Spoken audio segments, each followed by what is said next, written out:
नमस्कार दोस्तों, स्वागत है आपका हमारे चैनल सेक्रेट ऑफ लाइफ पे। आज की इस वीडियो में धनु राशि के लिए जुलाई का राशिफल लेकर के आया हूं, जुलाई 2020 का। देखिए, राशिफल बताऊंगा। जो प्लैनेट की कंडीशंस हैं वो इस प्रकार से हैं। केतु और गुरु आपके लग्न पर हैं, विराजमान रहेंगे पूरे महीने। सूर्य 15 जुलाई तक मिथुन में, फिर कर्क राशि में चले जाएंगे। राहु और बुध दोनों मिथुन में विराजमान रहेंगे। शुक्र पूरे महीने वृष में और मंगल पूरे महीने मीन राशि में। इसका क्या प्रभाव आपके ऊपर पड़ेगा, एक एक चीज डिटेल में बताऊंगा आपको, लेकिन वीडियो अंत तक देखिएगा। कुछ चीजें वीडियो स्टार्ट करने से पहले आपको बताना चाहता हूं, क्योंकि फिलहाल आप शनि 7.5 में चल रहे हैं, तो कुछ बातों को समझना आपके लिए बहुत आवश्यक है। एंड आई विल ट्राई कि आपका पेन मैं थोड़ा कम कर सकूं।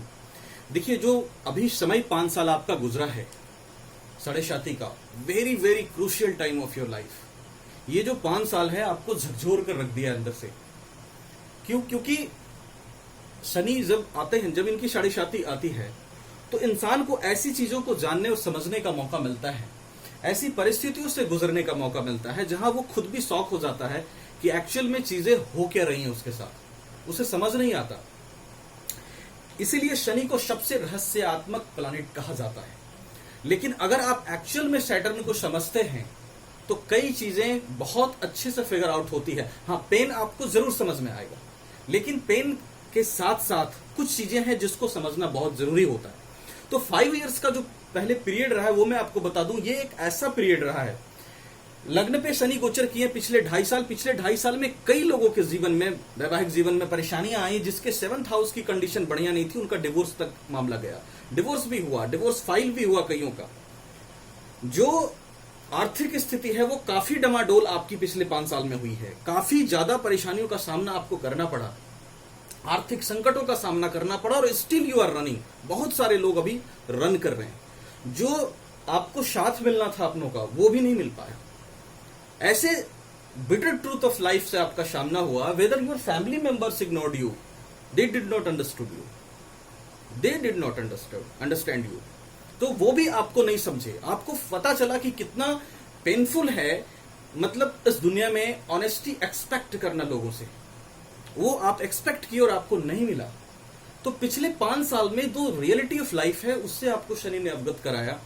मैरिज रिलेशंस को ब्रेक किया, फैमिली लाइफ में दिक्कतें आई, आर्थिक स्थिति में खराबियां आई, और कई लोग जिनके कुंडली में अगर शनि अच्छे नहीं होंगे और कुछ विशेष अच्छे कंडीशंस नहीं होंगे तो उनको रोड पे भी लाके शनि खड़ा कर दिया होगा पिछले 5 सालों में।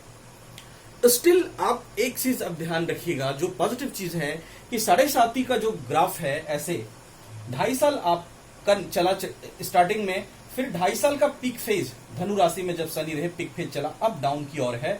मकर में शनि अभी गोचर कर रहे हैं। तो इतना जरूर कहूंगा कि जो टफेस्ट पीरियड होता है 7.5 का, ये 2.5 साल, ये आपने काट लिया है। ये आपके लिए गुड न्यूज है।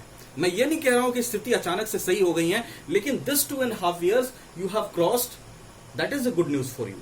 अब कहोगे सर क्या 2.5 साल क्रॉस हो गया तो क्या सारी चीजें सही हो गई? नहीं हो गई, मैं भी मानता हूं। लेकिन जब यहां से डाउनफॉल होती है 7.5 की, तो प्रॉब्लम्स नीचे की ओर जाते हैं, यानी कमते हैं वहां से। अभी शनि मकर में द्वितीय 2nd हाउस में जब से गोचर किए हैं, तो थोड़ी सी फैमिली की कंडीशंस आपके लिए अच्छी हुई हैं, थोड़ा सा मैरिज की कंडीशंस आपके लिए अच्छी हुई है, थोड़ी सी आर्थिक स्थिति के लिए ये चीजें अच्छी हुई हैं।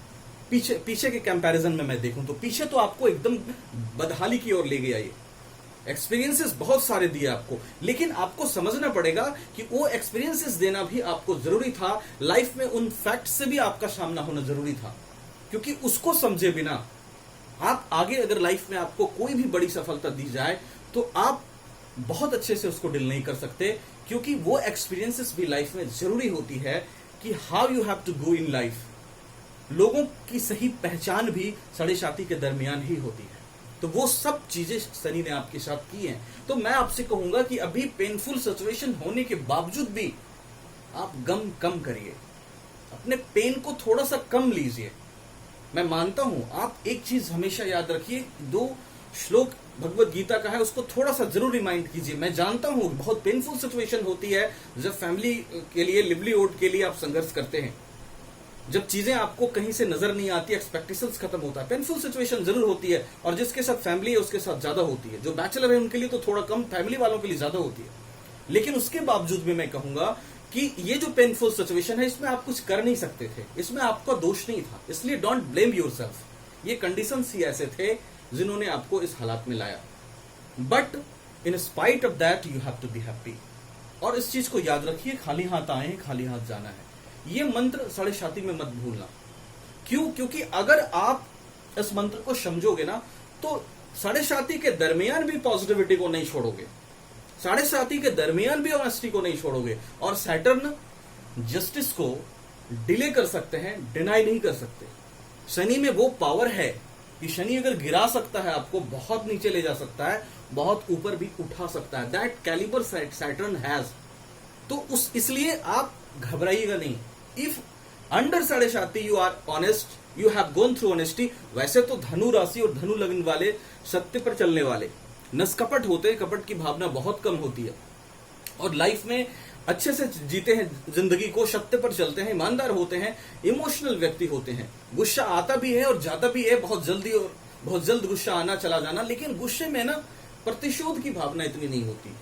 गुस्सा होता है लेकिन गुस्से में जो इनका विचार होता है वो ज्यादा खराब नहीं होता, उसमें फिर भी इंटेंशंस इनके अच्छे होते हैं। एंग्री होने के बावजूद भी you care for the people. तो और थोड़ा मस्त मिजाजी भी होते हैं धनु वाले, थोड़ा मस्त रहना चाहते हैं, लोगों को फॉरगिव कर देना चाहते हैं और लाइफ में खुश रहना चाहते हैं। तो ये सब अच्छी चीजें आपके अंदर है जिसको संजोकर आगे बढ़िए। और शनि ने इन क्वालिटीज को बढ़ाया है। अगर आप थोड़ा और आगे जाएंगे, साढ़े साथी आपकी खत्म होगी तो आप ये पाएंगे कि आप मेंटली स्ट्रांग हो गए हैं, पेन को झेलने की ताकत आप में आ गई है। तो इन सब चीजों को ध्यान में रखते हुए थोड़ा सा आप अपने आप को हर्ट ना करें और अपने आप को ब्लेम भी ना करें फॉर ऑल दोज थिंग्स आप जो जिंदगी में खोए हैं। बस कोशिश करिए, अभी शनि यहां सेकंड हाउस में है, चीजों को पाने की कोशिश करिए। और यकीन रखिए साढ़े साथी के बाद शनि अवार्ड भी देते हैं, जाते जाते कुछ अच्छा भी देते हैं, इसलिए होप मत खोइएगा। अब देखिए जो ग्रह स्थिति है उस पर जो मैं चर्चा कर लूं जल्दीबाजी में, क्योंकि कुछ लोग कहते हैं सर थोड़ा सा मंथली वाला लेट हो जाता है, आप वीडियो थोड़ा लंबा खींच लेते हैं। लेकिन देखिए मेरी कोशिश रहती है कि आपको चीजें थोड़ी अच्छी मिले, आपका थोड़ा मोटिवेशन भी होना जरूरी है, वो मैं करने की कोशिश करता हूं। अब देखिए जो ग्रह स्थिति है, ग्रह स्थिति में गुरु केतु, ये पूरी स्थिति ग्रह स्थिति है। पूरे महीने गुरु आपके धनु राशि में बने रहेंगे केतु के साथ। देखिए लग्नेश का लग्न भाव में बैठना बहुत अच्छा होता है और गुरु का यहाँ बैठना हंस योग बनाएगा। केतु गुरु को पावर दे रहा है, केतु यहाँ गुरु को नुकसान नहीं कर रहा है, ऐसा बिल्कुल मत डरिएगा। मैं एक चीज क्लियर कर दूं कि अगर केतु किसी प्लैनेट के साथ है और वो प्लैनेट अपनी उच्च राशि या स्व राशि में है तो केतु उसको डिस्टर्ब नहीं करेगा, उसकी पावर को बढ़ा देगा। हाँ, राहु की दृष्टि यहां पर, बुध की दृष्टि यहां पर और सूर्य की दृष्टि यहां पर थोड़ा सा कंफ्यूजिंग कंडीशन है। अभी फिलहाल जो आप चल रहे हैं आपके लिए सच कहूं तो डिप्रेशन की स्थिति है, आपके लिए सच कहूं तो थोड़ा एजिटेशन आपको रहता है, ये हकीकत है। मैं आपको एजिटेशन में ले जाने की कोशिश नहीं कर रहा, वहां से आपको निकालने की कोशिश कर रहा हूं, लेकिन आपका एजिटेशन अभी थोड़ा सा है क्योंकि राहु यहां पर बैठा है, राहु की दृष्टि यहां पड़ रही है, नीच दृष्टि पड़ रही है, राहु की स्थिति दृष्टि गुरु पर। हालांकि गुरु का ज्यादा नुकसान राहु नहीं कर पाएगा क्योंकि केतु के साथ ये यहां पावर में है। तो फिलहाल आत्मविश्वास के लिए जुलाई का महीना बुरा नहीं है। गुरु की स्थिति यहां है, गुरु की 5वीं दृष्टि 7वीं दृष्टि यहां पड़ेगी, 9वीं दृष्टि यहां पड़ेगी। ज्ञान भाव के लिए बहुत अच्छा है। हाँ, वैवाहिक सुख में अभी मैरिज लाइफ में थोड़ी दिखते हैं क्योंकि राहु की पोजीशन यहां है, सूर्य भी यहां बैठकर वैवाहिक जीवन को अच्छा नहीं करेगा। हालांकि सूर्य और बुध का बुध आदित्य योग यहां 7th हाउस में बिजनेस ट्रेडिंग के लिए अच्छा है, लेकिन राहु का उपाय आपको करते रहना है। भाग्य भाव पर गुरु की दृष्टि, भाग्य को बेहतर करने की कोशिश गुरु करेंगे, तो भाग्य के मामले में गुरु स्थिति को अच्छी करेंगे क्योंकि भाग्य भाव पर किसी पाप ग्रह की दृष्टि नहीं है। भाग्य का साथ आपको जुलाई के महीने में मिलता वो दिखाई दे रहा है। उसके साथ साथ बिजनेस ट्रेडिंग में थोड़ी सावधानी रखिएगा, राहु की रेमेडीज करिएगा। अदरवाइज राहु के बाद सूर्य और बुध की कंडीशंस यहां पर अच्छी है। भाग्य होकर के सूर्य यहां बैठेंगे। मिडिल महीने तक आपको अपने पत्नी के माध्यम से, लाइफ पार्टनर्स के माध्यम से भाग्य को आगे बढ़ाएं, लाइफ पार्टनर की बात माने, सामंजस्य बिठा करके चलें। मरकरी की स्थिति यहां पर अच्छी स्थिति क्रिएट करेगा, लेकिन राहु मरकरी को जड़ करता है तो थोड़ा सा राहु की रेमेडी जैसा मैंने बताया आपको करना है। मंगल 5th के लॉर्ड होकर के 4th हाउस में सुख भाव में जाकर बैठेंगे, ज्ञान भाव के लॉर्ड होकर के सुख भाव में बैठेंगे, सुख की स्थिति अच्छी करेंगे। मंगल की 7वीं दृष्टि आपके 10th हाउस पे, आप अपने ज्ञान से प्रोफेशन को बढ़ाएंगे। प्रोफेशन कैरियर में मंगल आपको आगे बढ़ने में मदद करेगा। कैरियर और प्रोफेशन की स्थिति आपके लिए अच्छी है, बुरी स्थिति नहीं है क्योंकि यहां पर भी किसी पाप ग्रह की दृष्टि नहीं पड़ रही है आपके कैरियर प्रोफेशन पे। तो कैरियर के लिए, प्रोफेशन के लिए समय अच्छा है। 4th हाउस सुख भाव के लिए भी समय अच्छा है। हालांकि शनि की थोड़ी सी दृष्टि यहां पर पड़ रही है तो माता के साथ संबंधों में थोड़ी दिक्कत आ सकती है। लैंड प्रॉपर्टी थोड़ा सोच समझ के खरीदिएगा, सोच समझ के हाथ डालिएगा क्योंकि शनि की तीसरी दृष्टि यहां पर है। उसके साथ साथ जो धन की स्थिति है, सेकंड हाउस की पोजीशन खराब नहीं है। शनि यहां बैठे हैं और शनि अपनी राशि में, मकर राशि में यहां बैठे हैं। 7.5 में आप जरूर हैं, तो थोड़ा कष्ट अभी तो शनि का है, लेकिन फिर भी ये स्थिति बुरी नहीं है। आर्थिक स्थिति के लिए थोड़ा सा फ्लक्चुएशन रह सकता है, अदरवाइज कंडीशंस बहुत बुरे नहीं है। वैसे तो लॉकडाउन में स्थिति सबकी थोड़ी डमाडोल है, सिस्टम ही कुछ ऐसा बन गया है। इर्रेस्पेक्टिव ऑफ दैट, अगर आपका बिजनेस चल रहा है, बिजनेस आप कर रहे हैं, तो फिर उसमें आर्थिक स्थिति आपका थोड़ा सा मिक्स रहेगा। यहां पर आय की स्थिति बुरी नहीं है। शुक्र 11th के लॉर्ड होकर के 6th हाउस में बैठे हैं। शत्रु के लिए कंडीशन अच्छा है, कोर्ट कचहरी के लिए कंडीशन अच्छा है, क्योंकि अपने घर का नुकसान शुक्र यहां नहीं करेगा और आय भाव उसका पावर में आएगा, क्योंकि शुक्र यहां अपनी राशि में बैठा है। तो आय और लाभ के लिए भी स्थिति ठीक है। आपको सावधानी ये रखनी है, थोड़ा आप शिव आराधना करिएगा। राहु की दृष्टि यहां है, अपने आप को एजिटेशन और डिप्रेशन से बचाना है, और 7th हाउस में को बिजनेस ट्रेडिंग के हाउस को थोड़ा सा बचाकर चलना है, क्योंकि राहु वहां पर विराजमान है सूर्य और बुध के साथ। तो यहां पर जो स्थिति है, कुल मिलाजुलाकर स्थिति बुरी नहीं है। आप थोड़ी सी शिव आराधना करना फॉर राहु एंड केतु, भगवान शिव चालीसा का आप पाठ करना। शनिवार को आप पीपल में जल दीजिए, शनिदेव पर छायादान कीजिए। अभी 2 साल आपकी 7.5 और बची है, तो शनिदेव को थोड़ा प्रसन्न रखिए, शनिदेव पे छायादान करें। शाम को एक दीपक पीपल के पेड़ के नीचे शनिवार शाम को जलाएं, उससे आपका गुरु भी बेहतर होगा और शनि की पीड़ा भी कमेगी। ये चीजें जरूर करिएगा। उसके साथ साथ थोड़ा मेडिटेशन का सहारा लें, थोड़ा सा योग प्राणायाम आप जरूर करें, ताकि आप एजिटेशन और डिप्रेशन से बचे रहें और सूर्य को स्ट्रांग करें।